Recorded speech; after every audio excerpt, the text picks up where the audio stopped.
Kata pemirsa Sultan TV, selamat pagi semuanya. Apa kabar? Semoga dalam keadaan sehat dan semangat ya untuk beraktivitas di hari ini.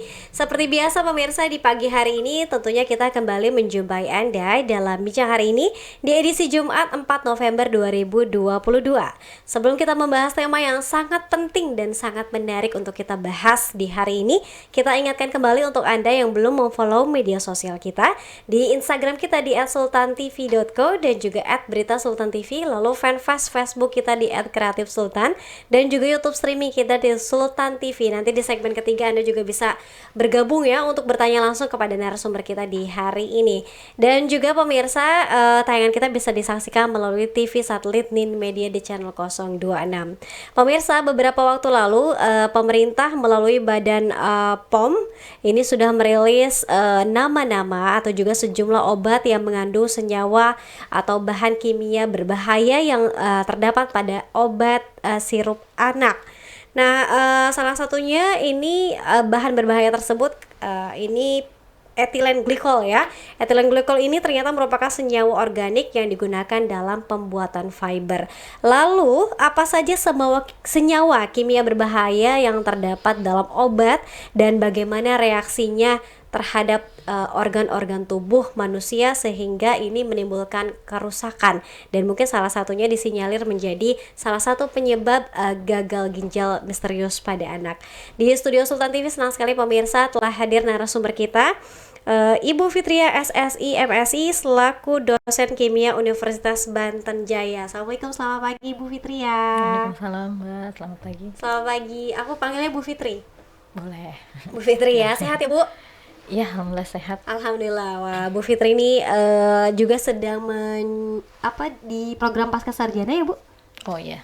di Di Universitas Indonesia. di Oke, baik. Ibu, mungkin sebelum kita membahas secara spesifik bagaimana bahayanya senyawa senyawa kimia tersebut yang berada di obat anak, mungkin tanggapannya dulu ya Bu. Ini bagaimana nih Bu ketika mendengar, mungkin juga sebagai seorang orang tua, ini ternyata obat-obat sirup anak mengandung bahan berbahaya. Seperti apa? ya. Tentu kita pasti khawatir ya, Mbak. Apalagi itu isunya baru belakangan ini gitu.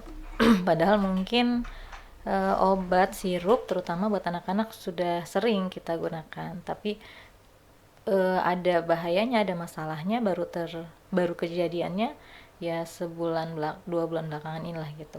Padahal dulu sepertinya masih tahap aman. Nah, tentu ada hal yang ada apa nih gitu. Dan sampai saat ini sebenarnya belum sampai final apa namanya bagaimana kevalidan dari penelitian tentang oke, ini nih bahan ini berbahaya misalkan dan mengakibatkan gagal ginjal akut gitu. Itu sebenarnya belum final ya sampai saat ini juga gitu. Oke, masih dalam penelitian dan hasilnya juga belum bisa dipastikan sebetulnya ya Bu ya. Ya. Oke, senyawa apa saja sih Bu yang kemudian mungkin sempat dirilis juga ya oleh pemerintah melalui BPOM yang kemudian terkandung di obat-obat anak? Ya. Yang kalau mungkin kita sudah dengar ya Ya. bagaimana etilen glikol gitu. Itu salah satunya itu atau juga dietilen glikol. Nah, mereka ini memang ada dalam kandungan obat sirup, terutama sirup anak-anak, itu berasal dari bisa jadi dari sorbitol atau juga dari apa namanya gliserin atau sumbernya propilen glikol. Nah, itu kenapa ada? Nah, karena kalau obat sirup mereka harus ada zat anti penggumpal atau anti mengkristal. Nah, kemudian juga ketika melarutkan si paracetamol gitu ya dalam bentuk, karena awalnya mereka puyer kemudian menjadi sirup, itu kadang susah larut, maka diberikanlah senyawa itu. Nah, makanya sekarang timbul, oh apakah ini yang mengakibatkan si gagal ginjal akut gitu. Eh, Justru sebetulnya memang dibutuhkan dalam obat sirup itu kalau jumlahnya tidak banyak atau seperti apa Bu? Bukan dibutuhkan untuk pengobatan, bukan, tetapi si ini senyawa ini dibutuhkan untuk melarutkan obat sirup agar dia tidak terjadi penggumpalan. Kan beda kalau puyer, kenapa nggak ada? Karena memang nggak perlu ada pelarut, Nah, jadi obat ini sebagai pendukung melarutkan obat sirup senyawa ini. Nah, tetapi memang ada ambang batasnya, baku mutunya. Ya. Nah, ambang baku mutunya itu ya ada ya, sudah ditetapkan gitu. Nah, tapi mungkin yang yang sekarang baru ketahuan ada beberapa kan nama-nama yang sudah disebutkan sama Balai POM, Ya. itu mereka melebihi baku mutu itu. Nah, sehingga ditarik peredarannya dari pasar gitu, karena seharusnya baku mutunya berapa tapi melebihi baku mutu. Walaupun kalau menurut saya sih ini sebetulnya belum fix apakah betul karena dia melebihi baku mutu sehingga mengakibatkan gagal ginjal akut gitu. Ya. Ya harus valid kan kalau kita mengklaim sesuatu. Ya. Tapi selama ini indikasinya ke sana. Bisa jadi karena ada kelebihan melebihi baku mutu si etilen glikolnya. Nah, sehingga sehingga dia mengakibatkan banyak kejadian gagal ginjal gitu. Baik, meskipun sekali lagi ini belum menjadi satu-satunya faktor ya Bu ya, dan juga belum valid, tadi juga belum final ya artinya. Nah, ketika melebihi batas ambang tadi untuk jumlahnya, untuk beberapa nama yang sudah dirilis juga oleh pemerintah melalui BPOM, kemudian juga dikonsumsi anak mungkin secara terus-menerus ketika sakit ya Bu ya, ini kan dengan dosis-dosis tertentu. Apa yang terjadi pada tubuh anak khususnya? Ya, baku mutukannya sebenarnya kan 0,5 mg per kilogram. Tapi kemarin itu ada beberapa obat yang dia sampai 45 mg sampai 50 mg. Wow, jauh sekali Berarti ya Bu ya? itu hampir 100 kali dari baku mutunya yang ditetapkan ya. Jadi kayak melebihi gitu. Nah, sebetulnya tidak hanya itu saja. Kalau kita mengkonsumsi obat, itu kan harus banyak minum air putih. Kenapa? Karena kerja ginjal menjadi berat. Nah, tentunya dengan ada ini yang sebenarnya tidak terlalu berbahaya kalau masih kecil gitu. Sama apapun juga ada hal-hal yang kita mengkonsumsi kayak vitamin saja. Itu kan kita dibutuhkan tapi dalam jumlah yang kecil. Dalam bentuk ion-ionnya, misalkan Na, K+, dan lain sebagainya. Tapi kalau itu berlebihan, nah segala sesuatu yang berlebihan itu tentu tidak baik. Nah, sama dengan ini. Karena dia melebihi yang bisa dicerna, maka ibaratnya si ginjal itu tidak bisa mengabsorpsi, tidak bisa menyerap dengan sempurna. Jadilah dia seperti mungkin kalau di ginjal itu kan ada kerja obat itu, ada yang diabsorpsi, kemudian ada yang dia karena sifat aktifnya sifat aktif si obat kemudian dia langsung direaksikan oleh tubuh.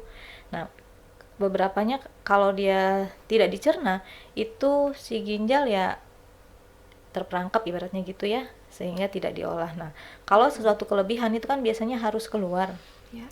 Nah, kalau tidak keluar, maka ginjal fungsinya menjadi rusak gitu. Nah, karena tadi tidak tercerna tadi, kemungkinan kenapa diindikasikan si etilen glikol ini penyebab gagal ginjal akut, karena kadarnya sudah tinggi sekali, mungkin ginjal itu tidak mampu menyerap secara keseluruhan, kayak kan dia hanya mampu mencerna gitu ya. Padahal tidak dibutuhkan oleh tubuh. Berarti kan ada yang mengendap di ginjal. Nah, sehingga di ginjalnya dia ya terperangkap, nggak bisa keluar. Tidak hanya itu pun, kita mengkonsumsi obat apapun sebetulnya harus banyak minum air putih. Apalagi kalau sesuatu ini yang berbahaya gitu.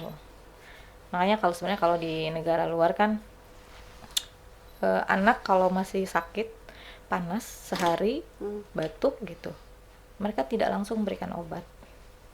Jadi karena tubuh juga punya pola pertahanan sendiri, punya imun, punya antibodi. Yang diresepkan apa? Banyak minum air putih. Karena kalau ada yang sakit, berarti ada sel virus atau bakteri lah ya yang menyerang. Nah, kita bisa ngeluarin dengan tubuh itu bisa dengan dia dikeluarkan melalui melalui misalkan tinja, feses gitu ya, urin, keringat.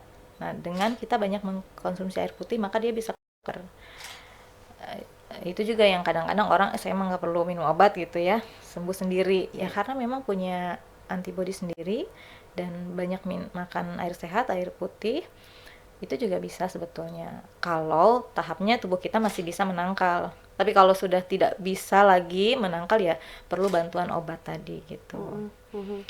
Nah, memang kalau obat untuk anak-anak bisa mengakibatkan gagal ginjal, yang tidak akut ya dari dulu juga sepertinya sih sudah ada gitu, tapi kayak jangan terlalu banyak mengkonsumsi obat karena ginjalnya berat kan ya, mungkin sering dengar. Sama seperti jamu-jamuan gitu, jamu tradisional, kalau kita mengkonsumsinya sama ampas-ampasnya, kita nggak banyak minum, itu kan di ginjal itu juga berat kerjanya.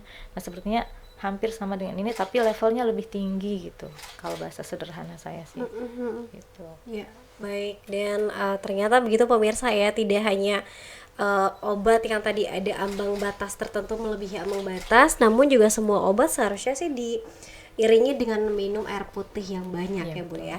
Nah, kalau secara kasat mata Bu, mungkin orang tua dan juga masyarakat juga ingin tahu ada tidak sih Bu ciri-cirinya, mungkin barangkali bentuk-bentuk obat, mungkin khususnya obat sirup pada anak yang ada melebihi batas tadi dengan yang normal.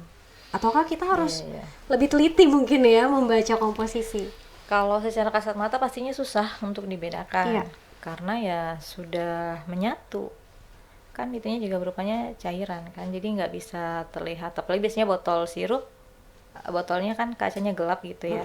Paling hanya kandungan si ingredientsnya itu, komposisi obatnya, ada etilen glikolnya berapa miligram, nah itu ada tidak di situ. Tadi itu harusnya dia 0,5 miligram per kilogram. Kalau lebih dari itu, oh dia berarti melebihi ambang batas nih, melebihi baku mutu yang ditetapkan untuk kandungan obat tuh. Ya. Kalau secara kasat mata sepertinya susah untuk dibedakan. Tapi kalau puyer atau tablet itu memang biasanya nggak ada. Makanya kenapa dari Balai POM itu menyarankan, anjurannya adalah untuk saat ini karena masih dalam tahap penelitian ya, disarankannya mengkonsumsi obat yang puyer saja walaupun anak-anak gitu. Jadi paracetamol yang tablet ya kan, yang puyer, kemudian obat batuk juga sama, karena biar kita menghindari si etilen glikolnya. Ya. Tuh. Dan sekali lagi diiringi dengan minum air putih yang Betul, banyak juga ya Bu banyak. ya, puyer maupun tablet. Nah kemudian bicara soal tadi ketahanan tubuh, imunitas tubuh, mungkin Ibu juga bisa sedikit jelaskan apakah ketahanan tubuh pada orang dewasa dengan orang anak-anak berbeda ya Bu? Oh iya, iya itu tentu berbeda ya. Iya, bagaimana Karena tanggapannya ketika misalnya anak-anak tadi mengonsumsi obat tertentu yang mungkin khususnya melebihi ambang batas tadi dengan misalnya dengan orang dewasa? iya tadi itu sebabnya kenapa kalau kita anak sakit harusnya 1-2 hari itu tidak boleh langsung dikasih obat. Pertama memang antibodinya sebetulnya secara tubuh baik anak-anak maupun orang dewasa sudah bisa ya membentuk sendiri. Terus yang kedua, organ-organ tubuh mungkin yang dimiliki anak-anak kan belum begitu, ibaratnya belum, walaupun udah sempurna tapi belum tahap kalau kita sudah terbiasa gitu ya. Kalau orang dewasa itu sudah terbiasa. Nah, karena mereka masih namanya anak-anak, organnya juga masih ibaratnya ginjal kerjanya baru optimal mungkin misalkan 85% gitu, kalau orang dewasa misalkan 100%. Nah, karena seperti itu ya memang hati-hati sekali gitu. Sama kita ketika kita misalkan makan es krim, kalau saya misalkan es krim saya baik-baik saja, kalau anak saya gampang sakit gitu ya, karena antibodinya, imunnya kadang mereka lebih rentan. Nah, dengan organ yang lainnya pun, di ginjalnya, di parunya, di hatinya, kadang lebih mudah rentan tadi ya, tidak sesempurna orang dewasa karena perjalanan waktu kita juga organ tubuh itu makin berfungsi dengan optimal. Pun sama, kalau sudah mencapai titik jenuhnya biasanya sudah semakin tua misalkan ya, organ tubuh juga mengalami penurunan kembali. Jadi kan grafiknya itu seperti begini. Nah, organ tubuh tadi yang tadinya belum optimal, terus ketika dewasa dia sudah mengalami kondisi yang optimal, tapi nanti setelah usianya lebih dari itu kita juga mengalami penurunan kembali organnya. Nah, karena anak-anak mungkin organ tubuhnya antibodinya juga belum optimal untuk terbentuk, sehingga ya perlu kehati-hatian dalam memberikan apapun, nggak cuman obat, termasuk bahkan cuman tadi permen gitu ya. Iya. Kayak kita makanan snack, es krim.